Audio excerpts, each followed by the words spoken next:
कैकेयी गोप भवन में राम के राजतिलक का शुभ समाचार अयोध्या के घर घर में पहुंच गया। पूरी नगरी में प्रसन्नता की लहर फैल गई। घर घर में मंगल मनाया जाने लगा। स्त्रियां मधुर स्वर में रात भर मंगल गान करती रहीं। सूर्योदय होने पर नगरवासी अपने अपने घरों को ध्वज पताका वंदनवार आदि से सजाने लगे। हाट बाजारों को भांति भांति के सुगंधित एवं रंग बिरंगे पुष्पों से सजाया गया। गवैये, नट, नर्तक आदि अपने आश्चर्यजनक करतब दिखाकर नगरवासियों का मनोरंजन करने लगे। स्थान स्थान में कदली स्तंभों के द्वार बनाए गए। ऐसा प्रतीत होने लगा कि अयोध्या नगरी नववधू के समान श्रृंगार कर राम के रूप में वर के आगमन की प्रतीक्षा कर रही है। किंतु राम के राजतिलक का समाचार सुनकर एवं नगर की इस अद्भुत श्रृंगार को देखकर रानी कैकेयी की प्रिय दासी मंथरा के हृदय को असहनीय आघात लगा। वह सोचने लगी कि यदि कौशल्या का पुत्र राजा बन जाएगा तो कौशल्या को राजमाता का पद प्राप्त हो जाएगा और कौशल्या की स्थिति अन्य रानियों की स्थिति से श्रेष्ठ हो जाएगी। ऐसी स्थिति में उसकी दासियां भी स्वयं को मुझसे श्रेष्ठ समझने लगेंगी। वर्तमान में कैकेयी राजा की सर्वाधिक प्रिय रानी है और इसी कारण से महारानी कैकेयी का ही राजमहल पर शासन चलता है। कैकेयी की दासी होने का श्रेय प्राप्त होने के कारण राज्य प्रासाद की अन्य दासियां मेरा सम्मान करती हैं। यदि कौशल्या राजमाता बन जाएगी तो मेरा यह स्थान मुझसे छिन जाएगा। मैं यह सब कुछ सहन नहीं कर सकती, अतः इस विषय में अवश्य ही मुझे कुछ करना चाहिए। ऐसा विचार करके मंथरा ने अपने प्रासाद में लेटी हुई कैकेयी के पास जाकर कहा, महारानी, आप सो रही हैं। यह समय क्या सोने का है? क्या आपको पता है कि कल राम का युवराज के रूप में अभिषेक होने वाला है? मंथरा के मुख से राम के राजतिलक का समाचार सुनकर कैकेयी को अत्यंत प्रसन्नता हुई।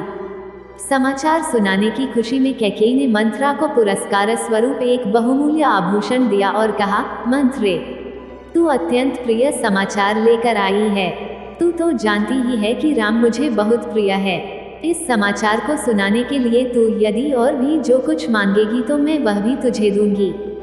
कैकेयी के वचनों को सुनकर मंथरा अत्यंत क्रोधित हो गई। उसका तन बदन जल भून गया। पुरस्कार में दिए गए आभूषण को फेंकते हुए वो बोली, महारानी, आप बहुत नासमझ हैं। स्मरण रखिए कि सौत का बेटा शत्रु के जैसा होता है। राम का अभिषेक होने पर कौशल्या को राजमाता का पद मिल जाएगा और आपकी पदवी उसकी दासी के जैसी हो जाएगी। आपका पुत्र भरत भी राम का दास हो जाएगा। भरत के दास हो जाने पर आपकी बहू को भी एक दासी की ही पदवी मिलेगी। यह सुनकर कैकेयी ने कहा, मंथरा, राम महाराज के ज्येष्ठ पुत्र हैं और प्रजा में अत्यंत लोकप्रिय हैं। अपने सद्गुणों के कारण वे सभी भाइयों से श्रेष्ठ भी हैं। राम और भरत भी एक दूसरे को भिन्न नहीं मानते क्योंकि उनके बीच अत्यधिक प्रेम है। राम अपने सभी भाइयों को अपने ही समान समझते हैं, इसलिए राम को राज्य मिलना भरत को राज्य मिलने के जैसा ही है। यह सब सुनकर मंथरा और भी दुखी हो गई। वह बोली, किंतु महारानी, आप यह नहीं समझ रही हैं कि राम के बाद राम के पुत्र को ही अयोध्या का राज सिंहासन प्राप्त होगा तथा भरत को राज परंपरा से अलग होना पड़ जाएगा। यह भी हो सकता है कि राज्य मिल जाने पर राम भरत को राज्य से निर्वासित कर दें या यमलोक ही भेज दें। अपने पुत्र के अनिष्ट की आशंका की बात सुनकर कैकेयी का हृदय विचलित हो उठा।